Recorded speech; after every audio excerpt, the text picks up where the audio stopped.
La question que tout le monde se pose, ces orages permettront-ils de recharger les eaux des nappes phréatiques?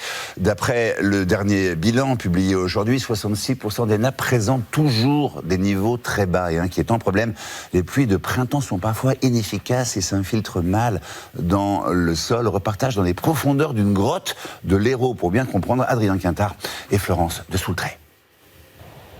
Ces derniers jours, dans les gorges de l'Hérault, il a plu. La végétation est revigorée, mais les nappes phréatiques en ont-elles aussi profité? Pour le savoir, il faut descendre sous terre, dans cette grotte où s'infiltrent en temps normal les eaux de pluie. Là, on est à peu près à 100 mètres en profondeur.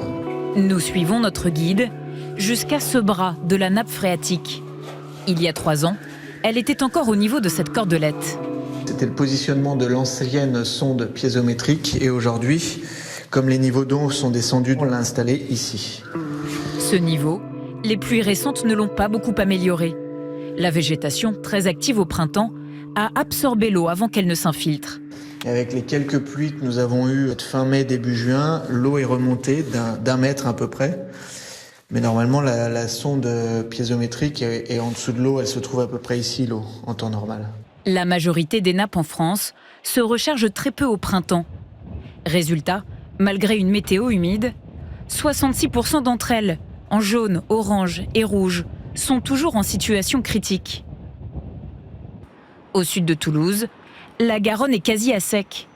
La nappe phréatique qui l'alimente est historiquement basse, mais à quelques kilomètres de là, une nouvelle expérimentation pourrait lui donner un coup de pouce. L'objectif de ce projet, c'est d'infiltrer une grande quantité d'eau, de prendre l'eau du canal de Saint-Martory, de faire transporter l'eau de ce canal via des réseaux secondaires. En hiver, l'eau du canal sera ainsi acheminée vers des zones où les sols sont propices à l'infiltration pour être envoyée dans la nappe. Grâce au fonctionnement naturel de la nappe, cette eau supplémentaire qu'on a infiltrée va se déplacer très lentement jusque la Garonne, va arriver en été à la Garonne.